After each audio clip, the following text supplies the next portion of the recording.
First News with Keeler in the morning on WIBX and WIBX950.com.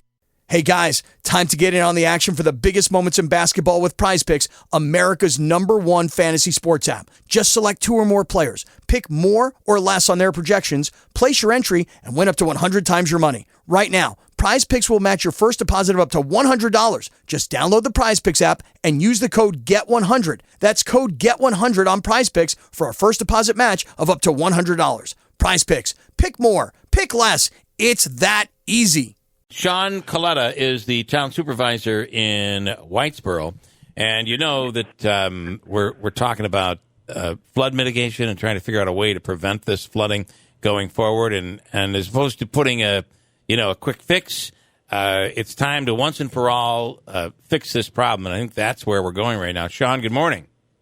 Good morning. How is everybody? Good. So let's talk about, so far it's been pretty dry this spring. But oftentimes, some of those big storms happen either early in the season or late in the season, at least in the last 4 or 5 years. What are we doing to prevent the big flood going forward? Sure. Yeah, knock on wood, Mother Nature has been cooperating with us so far this year. And you're right, Mother Nature is a dual threat. There's always risk of flooding during the spring thaw, and then you have the risk of ice jams during the winter. Yeah. But what we announced last Friday is the start of Project 2 of our Sequoia Creek Channel and Floodplain Restoration Program. And what that is the construction of our third floodplain bench just south of the CSX Railroad Bridge, and also the addition of 5 more culverts underneath the CSX rail line. So, is there a 100% fix against flooding? Most likely not, but can we make conditions a lot better? Absolutely. Are we? I think so. So, last Friday, another big day, another very important milestone in our overall efforts. It's almost $4 million in funding, as I think was mentioned. Listen, Shaun, I remember going back a couple of years. As a matter of fact, I think Governor Cuomo appeared at the Whitesboro Fire Department in the wake of one of these floods. And there was some talk about trying to get CSX to raise the bridge or cover the cost of some of this.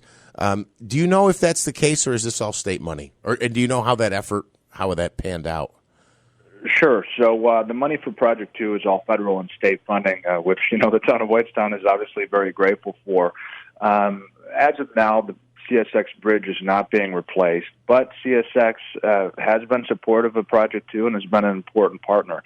A matter of fact, the town was able to work with CSX to secure a permanent easement on its right-of-way, so our contractor could get in and out of the Project 2 site. Historically, CSX wouldn't even come to the table, but, like I said, now they're working with us, and the State Department of Transportation was a huge help getting CSX to the table and to work cooperatively with the town.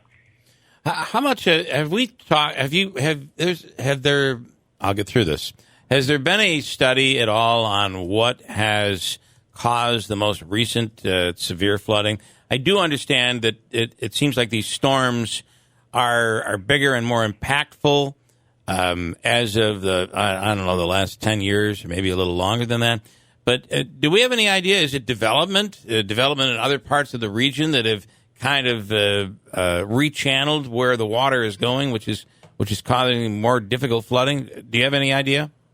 Yeah, there have been a few studies that have been conducted over the last decade, one being in 2014, commissioned by the state, we've called the MMI study, and then most recently, a couple of years ago, a study done by the town's engineering consultant, Ramble. But I think it's a combination of factors, and that's what the studies indicate. Sure, development is a factor, but so is Mother Nature. We've never received more intense rainfall. Matter of fact, rainfall period since 1960 is up between 50 and 60% in the Northeast. So, again, more rainfall events, economic development or overdevelopment, bridges that need to be upsized or heightened and widened. So I don't think you could pinpoint one factor. It's a whole bunch of factors. Yeah. All right, and part of that factor really is that these storms just seem to be more intense and come down because it's not just flooding in one area. We seem to see when Whitestown floods, you see issues up in Downsville, you see it in Little Falls, you see it in New Hartford. So it is, it's hard. You're right. It's hard to point this to one factor, and you cannot ignore the fact that these storms, these 1 in 100 year storms or whatever we're calling them, seem to be happening much more frequently. Like every other year. Yeah. Exactly, and that's why we're not trying. Well, that's why we're trying to take a proactive approach, and our program really is trying to tackle the issue of flooding from a global perspective. We have 4 major components: our mitigation piece, which is our floodplain benches, our adaptation, using funding that we secured. People are going to be able to be bought out, residential property owners in the village of Whitesboro. Then we have infrastructure improvements. Eventually the Oriskany Boulevard Bridge over Sequoia Street and Main Street Bridge over Sequoia Street need to be replaced. And then development. Like I said, we have to be smarter about development. If you take those 4 components and you address them all collectively, that truly is going to lead to the greatest reduction in flood stage. Yeah. All right. Just going back several months ago, there was a buyout offered by the federal government for approximately 200 homeowners along the creek there, if I'm not mistaken. Yep. Do you know how many took advantage of that? And for those that did, what happens to the property? Is the house demoed and it just becomes part of the floodplain? Yeah, so there were 200 people that applied to the program, the Natural Resources Conservation Service. It's through the United States Department of Agriculture, so the participation rate was really high, and hopefully by the end of this year, people will start to receive offers for their consideration from NRCS. But yeah, NRCS would, if the property owners approved, would purchase the structure. Whitestown, as project sponsor, would purchase the remaining fee title or the land that is left post-demolition. So, these homes would be bought, they would be demolished, and then the natural floodplain would be restored. The area would have to remain at forever green. Gotcha. Okay. All right, Shaun, we appreciate your time. I think that, we've Band-Aids are great, but fixing the problem once and for all is, I think we've learned over the years, it really is our only option right now. Yes. No, thank you, guys. Good being with you. And, Whitestown certainly couldn't do this alone. It's a huge feat. But, a big thanks to the federal, state, county governments. It's amazing what can happen when everybody works together. And let's not forget, this is all about helping people, and that's what keeps us motivated. Yep. So. All right. Great job. Thank you, Shaun. Thanks, guys. All right. Have a great day. I think it is enormous to be trying to figure out a way to correct the problem once and for all.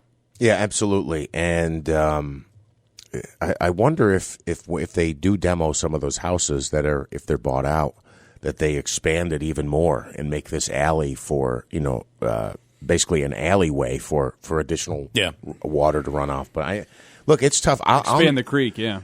I'm pretty sure it was the Halloween 2019 flood, but we had talked to the Whitesboro mayor, Friedlander, and he's like, look, I'm literally just getting off the phone with somebody who has like 3 feet of water in their house. Their kitchen cabinets are underwater. Yep. Well, and that is the whole CSX bridge issue. That was, I think, an ice jam. The October storm was an ice jam situation, too, where not only that, but debris got caught underneath that bridge and just backed everything up.